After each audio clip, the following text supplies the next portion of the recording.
10 minutes past midnight, and the mist rising off the sidewalk glowed like a prism in front of neon sky. A tiny particles of water flashing out of all the colors of rainbows as Malcolm stepped heavily from the taxicab. He let the door automatically shut behind him, fighting the urge to give it a good slam. He had been chided by the cab drivers over Tokyo for the common guy Gene Fox Pass. He had no idea why the cabs in Japan had automatic doors, unlike everywhere else in the world, but even after years as an expat, he still often forgot. It was just another characteristic of this foreign place, like ever-present neon, the mobs of polyester-suited salarymen, and the constant throbbing lure of sex. Malcolm pulled at his white shirt with it stuck to his chest. He looked up at the five-story concrete building. It was boarded up, windows and crooked bamboo roof.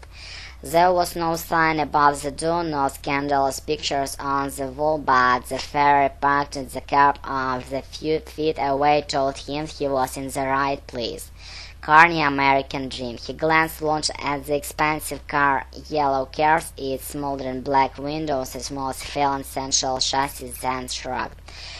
Maybe one day, he thought to himself. Through the moment he didn't feel much like he was dragged off on the American Dream.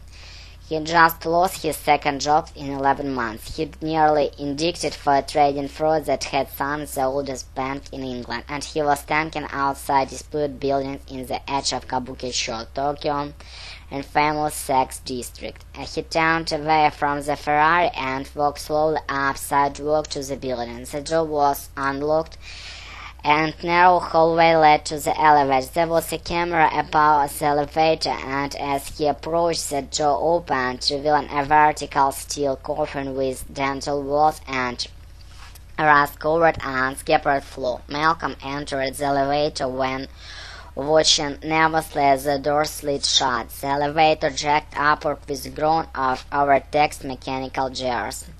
In the confined space, Malcolm felt sudden pangs of claustrophobia. In a way, the feeling reminded him of the session he'd spent in the clutches of Per Odys from the Bank of England just 2 weeks ago.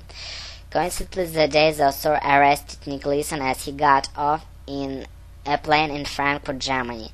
The interrogation room at the Barracks had been much larger than this elevator. Malcolm had sat there for 6 hours trying to explain derivative at the Nikkei to the two old men. It had been obvious from the start that Bank of England had no clue what Leeson had done, nor were they equipped to understand either his laws or the manner in which he'd racked them up. They had been looking for something to hand Malcolm and his colleagues with, but instead Malcolm had given them the truth. He had simply put through the trades Leeson had sent to him, thinking he was buying and selling the Nikkei for a large overseas client. Malcolm had done nothing wrong, certainly nothing illegal.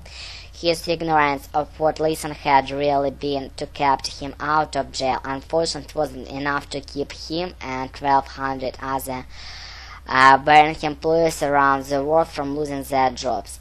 The elevator grumbled to a stop on the 5th floor. The door slid halfway open, then ground to a top. Malcolm used his hands to pry them apart the rest of the way and stepped out into the looked to be a poorly-lit waiting area. There were couches along the one wall and off-white shag carpet covering the floor, a small desk with one corner in the front of sliding bamboo screen, and presumably led to the rest of the building, and the entire room was lit by a single lamp standing by potted bamboo stalks. The orange lamp's shade gave the walk a sticky look, and Malcolm felt the urge to climb back into the death-trap elevator. Before he had the chance, the bamboo screen slid to the side, and young man hurried into the room. She was pretty, not beautiful in any classic sense, and petite, with full lips, long black hair, narrow hips, smooth tan skin. She was wearing a conservative black skirt, opaque tights, and a crisp white blouse. She crossed the room and immediately took the Malcolm by the hand. Репетитор по скайпу, Smart Teacher 197.